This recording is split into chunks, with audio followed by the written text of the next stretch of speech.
दोस्तों आज मैं आपके लिए लेकर आया हूँ हार्ट टचिंग स्टोरी। दोस्तों इस रोमांटिक स्टोरी को अंत तक पढ़ना और सुनना क्योंकि इसमें बहुत मज़ा आने वाला है। आप भी महसूस करेंगे क्या रोमांटिक लव स्टोरी है। ये लव स्टोरी है योगेश नाम के एक लड़के की है जो जयपुर में रहता है और अपनी पढ़ाई पूरी करने के लिए गांव से जयपुर शिफ्ट हो गया। योगेश एक ऐसे मोहल्ले में रहता था जहां पर सभी आसपास के लोग एक दूसरे से बहुत प्रेम करते थे। योगेश भी लगभग उनके साथ घुल मिल गया था। लगभग 11 महीने से उनके साथ रह रहा था। यह एक सीधा साधा लड़का और ज़्यादा फोकस इसका पढ़ाई के ऊपर रहता था। जिस कमरे में ये रहता उस कमरे के बाजू में एक कमरा बिल्कुल खाली था। एक दिन क्या हुआ, जो कमरा खाली था उसमें एक महिला आई और उस कमरे में अपनी बेटी के साथ शिफ्ट हो गई। कुछ दिनों तक वह महिला अपने हिसाब से रह रही थी। वो और उसकी बेटी कमरे से बाहर नहीं निकलती थी।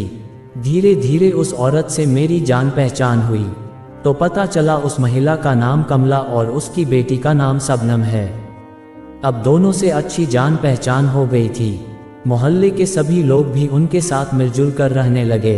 एक महिला से मुझे ये जानकारी मिली कि यह कमला तलाकशुदा है, परंतु बात यह थी कि वह महिला किसी अप्सरा से कम नहीं थी और धीरे धीरे मोहल्ले के लड़के उसको मस्त आंटी के नाम से बुलाते थे, क्योंकि उसका पहनावा इतना भयानक था कि कोई भी लड़का उस पर मर मिटे, मतलब उसका लुक देखकर उसकी तरफ आकर्षित होने लगते थे। हर दिन अलग अलग फैशन के कपड़े पहनना उसका फैशन था। जब वह साड़ी में बाहर निकलती थी तो किसी अप्सरा से कम नहीं लगती थी। खूबसूरत ही इतनी थी। एक दिन मैं अपने रूम के बाहर खड़ा था, तभी कमला और शबनम को बाहर जाते हुए देखा। तभी मैंने दोनों को रोक लिया और उनसे मैंने पूछा, कमला आंटी आज इतनी सज धज कर कहाँ जा रही हो? तभी आंटी ने कहा कि मेरी बेटी की पढ़ाई आगरा चल रही है, इसलिए इसे बस में छोड़ने जा रही हूँ। दोस्तों अब मेरे साथ क्या हुआ आगे। मैं इस वक्त जयपुर में रहता था, पर मुझे यहाँ से दूसरे कॉलेज में एडमिशन लेना था। उसके बाद मैं आगरा चला गया। आगरा में लगभग 5 महीने बिताए। उसके बाद मुझे याद आया कि जयपुर में हम जिस आंटी के बाजू वाले कमरे में रहते थे, उस आंटी की बेटी यहाँ आगरा में कंपटीशन की तैयारी कर रही है। फिर मैंने आंटी को फ़ोन किया और उससे पूछा, आंटी मैं शबनम से मिल सकता हूँ?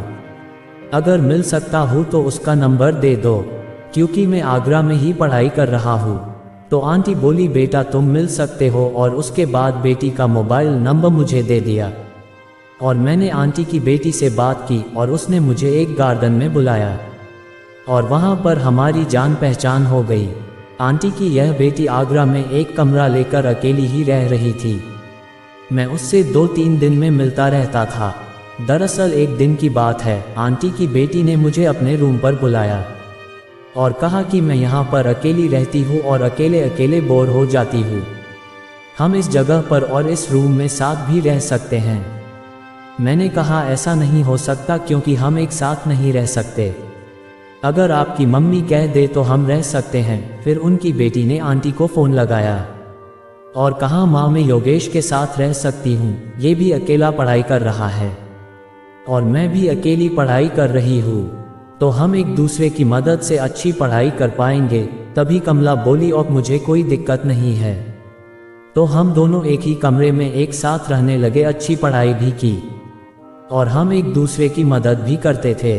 पर हम दोस्त ही थे, हमारे बीच कुछ ऐसा भाव नहीं था। हालांकि मुझे उसके मन की नहीं पता थी, परंतु मैं अपनी तरफ से उसे दोस्त ही मान रहा था। एक दिन की बात है, जब मैं रूम से बाहर घूमने के लिए गया और वह घर पर ही थी। उसने खाना वाना बनाया, फिर मुझे कॉल किया, योगेश जी घर पर अभी बिजली नहीं आ रही है, तुम तुरंत घर पर आ जाओ।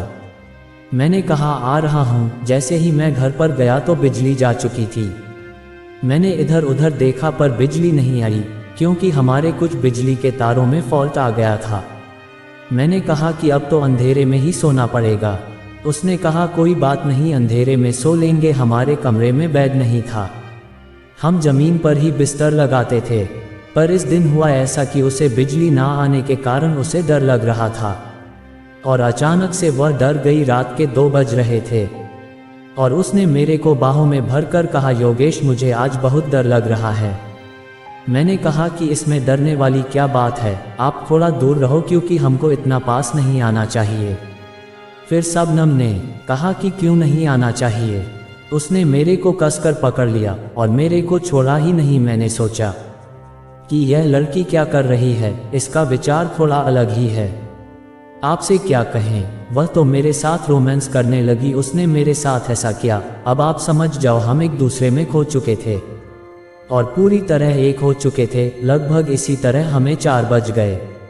मगर इस रात का मुझे बहुत तगड़ा एक्सपीरियंस रहा, पर मुझे डर भी था यह क्या कर दिया। पर मैंने सोचा कि कोई बात नहीं, इसकी इच्छा हो गई तो इसमें मैं क्या कर सकता हूँ। वैसे भी वो 23 साल की थी और मैं 27 साल का था, क्या करें। जो होना था वो हो गया। हम अलग अलग कॉलेज में पढ़ने जाते थे और दोनों के अंदर खूब प्यार जग रहा था और हमारा तो रोज का ही काम हो गया था। जब भी रात के 1 बजे तभी हम एक दूसरे से लग जाते, क्योंकि यह लड़की मस्त आंटी की मस्त बेटी थी। और इसी तरह हम 3 साल तक रिलेशनशिप में रहे। दोस्तों, पहले मैंने ये सोचा था कि हम दोनों दोस्त बनकर रहेंगे, पर हमारे बीच तो कुछ और ही हो गया। फिर भी शबनम इस बात को तो जानती थी कि हमारी शादी नहीं हो सकती, क्योंकि हम एक जाति के नहीं थे। इसलिए हम आने वाले समय में भी अच्छे दोस्त बनकर रहेंगे। लगभग हम 3 साल तक साथ रहे। जब मेरा आगरा कॉलेज समाप्त हो गया तो मैं शबनम से बातचीत करके अपने घर लौट गया और इसी बीच मेरी बातचीत भी कभी कभी होती थी। पर जब भी मेरा मन करता तो मैं आगरा चला जाता और 2-3 दिन रहकर वापस आ जाता।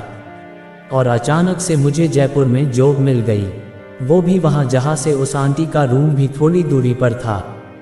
तभी मैंने उस मकान मालिक को कॉल किया और पूछा क्या कमला आंटी अभी भी यहीं रहती हैं। तो मकान मालिक बोला जी योगेश जी, वो अभी यहीं पर रहती हैं, क्योंकि जिस नंबर से मैं पहले बात करता था वो बंद जाता था। उसके बाद मैं आंटी के पास चला जाता हूँ। जब मैं वहाँ पहुँचा तो मुझे शबनम और आंटी दोनों मिल गई।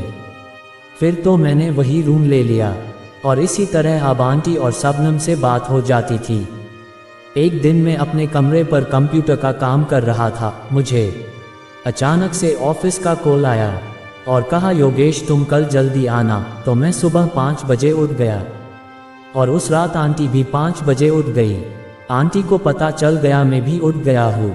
तभी तो आंटी ने मुझे सुबह सुबह आवाज़ देकर बुलाया। जब मैं वहाँ गया तो आंटी बाथरूम में नहा रही थी। मैंने कहा कि आप नहा लो, मैं बाद में जाऊँगा। उसने कहा कि कोई परेशानी नहीं है, तुम रुको, आंटी ने कहा। तभी आंटी बोली अरे मैं टॉवल बाहर ही भूल गई, ज़रा तुम दे दोगे। मैंने कहा आपकी बेटी होगी ना, वह दे देगी। आंटी ने कहा कि वह 2-3 दिन से अपने ननिहाल गई है। मैंने कहा चलो ठीक है, मैं लाता हूँ। भाई साहब, जैसे ही मैं गया तो वहाँ पर वो आंटी वाकई में आंटी ही थी। वो उस टाइम अलग ही दुनिया में थी। मैंने कहा आप बहुत अच्छी लग रही हो। तभी आंटी ने कहा थैंक्स। तभी आंटी बोली योगेश जी, कंप्यूटर में कुछ प्रॉब्लम है, उसे ठीक कर देना। मैंने कहा बस इतनी सी बात अभी करता हूँ। कहाँ है कंप्यूटर? आंटी ने बोला सामने वाली अलमारी में है। जैसे ही मैंने उनके कंप्यूटर को ओपन किया तो उसमें ज़्यादा कुछ प्रॉब्लम नहीं थी, पर मैंने कुछ ही मिनटों में उसे ठीक कर दिया, क्योंकि कुछ फंक्शन छिड़ गए थे। जैसे ही मैं कमरे से बाहर आने लगा तो आंटी ने कहा तुम कहाँ जा रहे हो? मैंने कहा ऑफिस में आज जल्दी बुलाया है इसलिए मैं जा रहा हूँ। आंटी ने कहा चाय पी कर जाना। मैंने कहा आंटी चाय पीने जितना समय नहीं है, मैं चलता हूँ। पर आंटी नहीं मानी कि आपको चाय पी कर जाना होगा। तो मैं उनके बिस्तर पर बैठ गया और आंटी भी आकर मेरे बाजू में बैठ गई और मुझसे रोमांटिक बातें करने लगी। यार मेरा तो तन बदन में आग लग गई। पहले से ही ये दिखने में मस्त थी। तो मैंने कहा कि आंटी मैं जा रहा हूँ, मुझे काम है। पर आंटी मानने वाली नहीं थी। आंटी ने मुझसे पूछा कि जब तुम आगरा में रहते थे तो कुछ दिन आप मेरी बेटी के साथ भी रहे थे।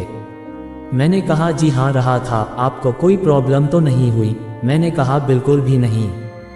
क्या आपने मेरी बेटी के साथ कुछ गलत व्यवहार तो नहीं किया ना?